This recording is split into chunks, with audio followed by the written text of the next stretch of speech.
अपन बात करेंगे सिलेबस को लेकर बीएससी फर्स्ट सेमेस्टर के बारे में।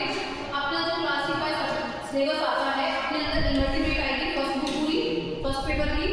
उसके अंदर इन्वर्टिब्रेट क्या होते हैं, इन्वर्टिब्रेट को सबसे पहले टैक्सोनॉमी वर्ग में रखेंगे, इसके हिसाब से हम उनको क्लासिफाई करेंगे। इन्वर्टिब्रेट और वर्टिब्रेट एनिमल होते दो ही तरह के अर्थ के ऊपर। उत्पत्ति कहां से मानी जाती है, इन्वर्टिब्रेट से मानी जाती है। अगर एक तरह से देखा या तो उसमें यूनिसेलुलर एनिमल होंगे या फिर अपने मल्टीसेलुलर होंगे। अब मल्टीसेलुलर की होने के लिए फंक्शन के हिसाब से अपन आगे चलते हैं इनको क्लासिफाई करेंगे।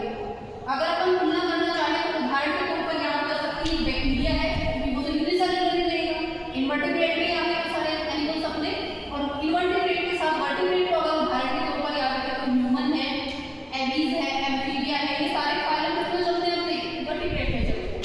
इतना समझ में आया।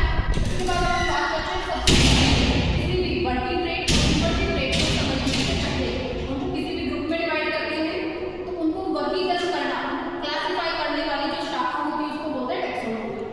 क्लियर है।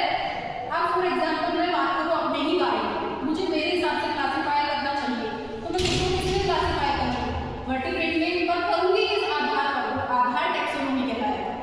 समझ में आया।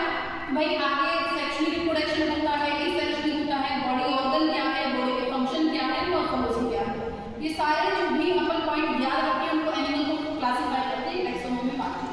तो ये तो अपनी फर्स्ट यूनिट हो जाएगी। क्लियर है।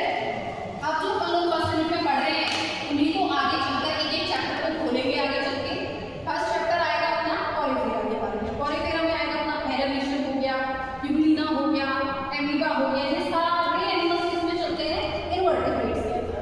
अब हम इन्वर्टिब्रेट क्यों बोल रहे हैं भाई इनको, इन्वर्टिब्रेट इसलिए बोल रहे हैं क्योंकि इनकी बॉडी स्ट्रक्चर वर्टिब्रेट के कंपेरिजन में सिंपल रहती है, ये ज्यादा फंक्शन नहीं करते, नॉर्मल इनकी स्ट्रक्चर पाई जाती है। तो हो गए इन्वर्टिब्रेट क्योंकि वही ज्यादा फंक्शनेबल बॉडी नहीं है। जिस तरह से हमारे अंदर श्वसन के लिए फेफड़े, गिल्स, लंग्स वगैरह पाए जाते हैं वो इनके अंदर स्वतः से वो कार्य हो जाता है, अलग से कोई बॉडी स्ट्रक्चर नहीं पाई जाती। तो ये इन्वर्टिब्रेट में यूनिसेलुलर एनिमल्स होते हैं।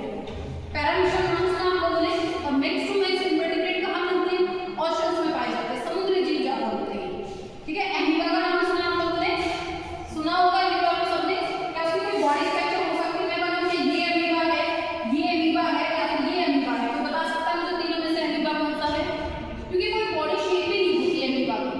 राइट। हम इनको डिफाइन नहीं कर सकते भाई ये धड़ है, सर है या ये टैग है, नहीं कर सकते। क्यों नहीं कर सकते, क्योंकि भाई ये यूनिसेलुलर एनिमल है, इतना सिंपल बॉडी होती है, इतने सिंपल इसके फंक्शन होते हैं कि इनको सबसे लोएस्ट वर्ग में रखा जाता है इन्वर्टिब्रेट के साथ। समझ में आया।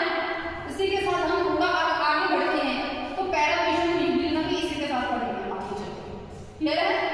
अब बात करते हैं कि भाई वर्टिब्रेट और इन्वर्टिब्रेट के अंदर बेसिक अगर अंतर पूछा जाए तो पहला तो होता है सेल्स के आधार।